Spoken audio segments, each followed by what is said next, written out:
Old Pioneers, Part 2, Chapter 4, the first part of Chapter 4. Carl had changed, Alexandra felt, much less than one might have expected. He had not become a trim, self-satisfied city man. There was still something homely and wayward and definitely personal about him. Even his clothes, his Norfolk coat and his very high collars, were a little unconventional. He seemed to shrink into himself as he used to hold himself away from things, as if he were afraid of being hurt. In short, he was more self-conscious than a man of 35 is expected to be. He looked older than his years, and not very strong. His black hair, which still hung in a triangle over his pale forehead, was thin at the crown, and there were fine, relentless lines about his eyes. His back, with its high, sharp shoulders, looked like the back of an overworked German professor off on his holiday. His face was intelligent, sensitive, unhappy. That evening, after supper, Carl and Alexandra were sitting by the clump of castor beans in the middle of the flower garden. The gravel paths glittered in the moonlight, and below them the fields lay white and still.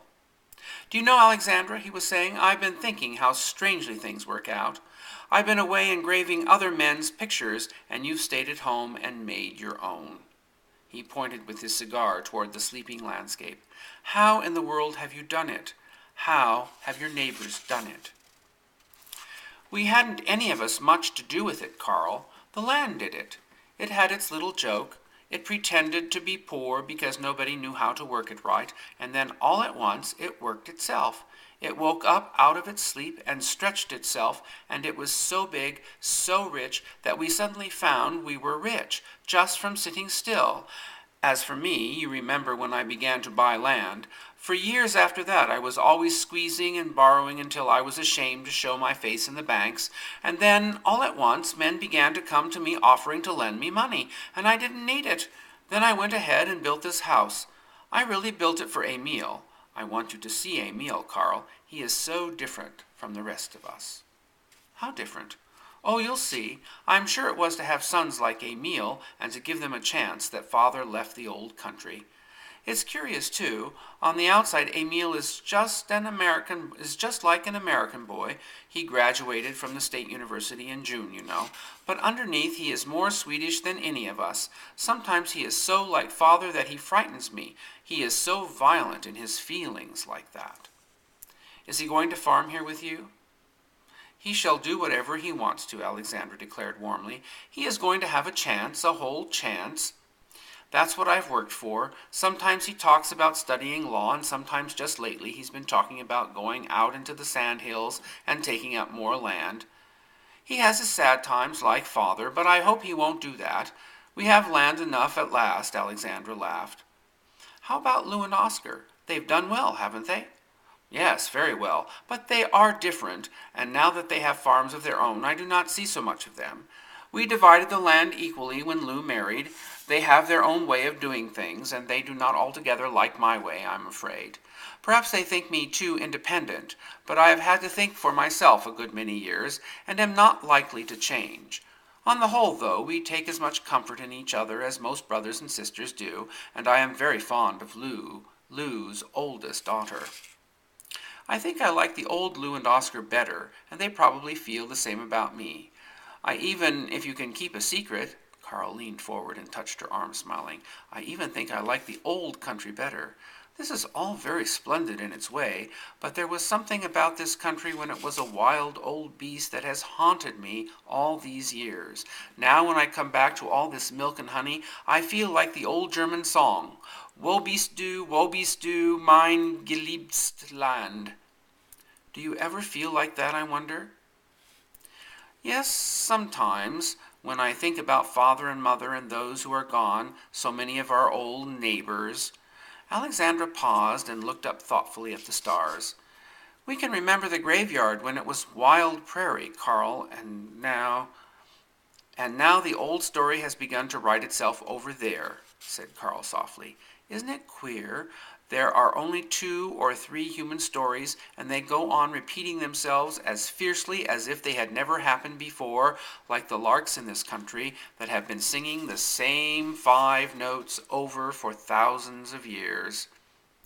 Oh yes, the young people, they live so hard, and yet I sometimes envy them.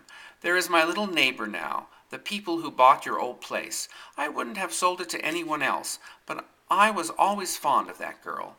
You must remember her, little Marie Tovesky from Omaha, who used to visit here. When she was 18, she ran away from the convent school and got married. Crazy child. She came out here a bride with her father and husband. He had nothing, and the old man was willing to buy them a place and set them up. Your farm took her fancy, and I was glad to have her so near me. I've never been sorry either. I even try to get along with Frank on her account. Is Frank her husband? Yes, he's one of these wild fellows. Most Bohemians are good-natured, but Frank thinks we don't appreciate him here, I guess. He's jealous about everything, his farm and his horses and his pretty wife. Everybody likes her, just the same as when she was little. Sometimes I go up to the Catholic Church with Emile, and it's funny to see Marie standing there laughing and shaking hands with people, looking so excited and gay, with Frank sulking behind her as if he could eat everybody alive. Frank's not a bad neighbor, but to get on with him, you've got to make a fuss over him and act as if you thought he was a very important person all the time, and different from other people. I find it hard to keep that up from one year's end to another. I shouldn't think you'd be very successful at that kind of thing, Alexandra. Carl seemed to find the idea amusing. Well, said Alexandra firmly, I do the best I can on Marie's account.